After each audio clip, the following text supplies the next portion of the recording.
Big Jim W. from Moonport Productions Press Room. We just received a report that on day 40, today, Saturday, May 29th, 2010, the Operation Top Kill, that was an operation that British Petroleum, otherwise known as BP, were attempting to stem the flow of oil from the broken well. It failed. British Petroleum reported that the top kill is not stopping the flow of oil, and that suggested that any progress was incremental. British Petroleum Chief Operating Officer Doug Stubbs told reporters in Grand Island, Louisiana, that the effort known as the top kill has not stopped the flow of oil, and if he doesn't know if this risky maneuver will succeed. He said the company is already preparing for its next option to tap the well. So to repeat, Operation Top Kill failed. Oil is coming out at its potential rate now in the Gulf.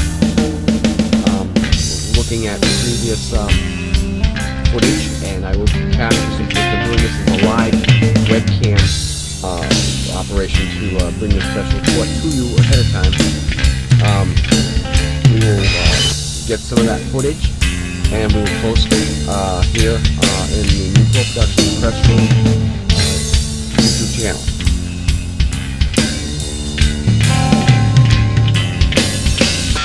I don't know what else to say. With that, this is Jim Williams from Moonport Productions, and we're going to be uploading the other video shortly. Stay tuned for further information. We are going to argue that industrial technological society cannot be reformed in such a way as to prevent it from progressively narrowing the sphere of human freedom. But because freedom is a word that can be interpreted in many ways, we must first make clear what kind of freedom we are concerned with.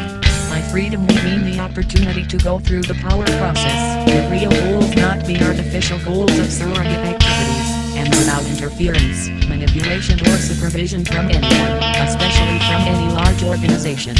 Freedom means being in control, either as an individual or as a member of a small group, of the life and death issues of one's existence. Food, clothing, shelter and defense against whatever threats there may be in one's environment. Freedom means having power, not the power to control other people but the power to control the circumstances of one's own life. One does not have freedom if anyone else, especially a large organization, has power over one, no matter how benevolently, tolerantly and permissively that power may be exercised.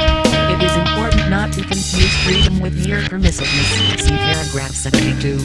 It is said that we live in a free society because we have a certain number of constitutionally guaranteed rights. But these are not as important as they seem.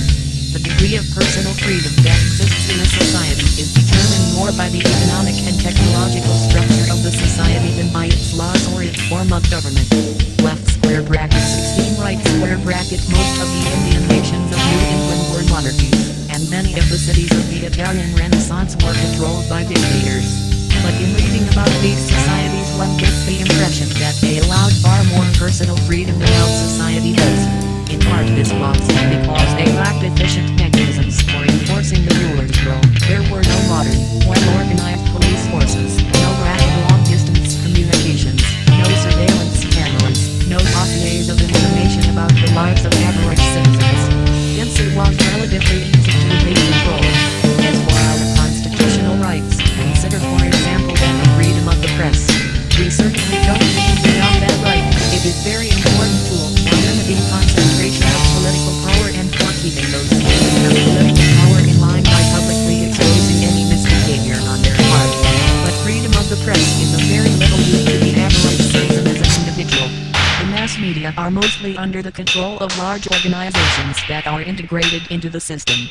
Anyone who has a little money can have something printed, or can distribute it on the internet or in some such way, but what he has to say will be swamped by the vast volume of material put out by the media, hence it will have no practical effect. To make an impression on society with words is therefore almost impossible for most individuals and small groups.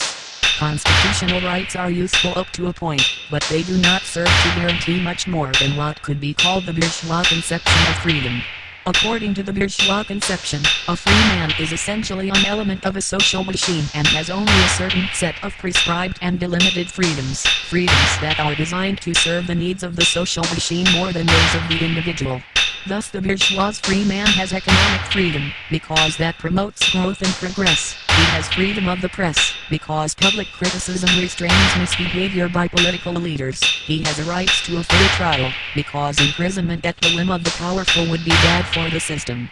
This was clearly the attitude of Simon Bolivar. To him, people deserved liberty only if they used it to promote progress, as conceived by the bourgeois. Other bourgeois thinkers have taken a similar view of freedom, as a mere means to collective ends.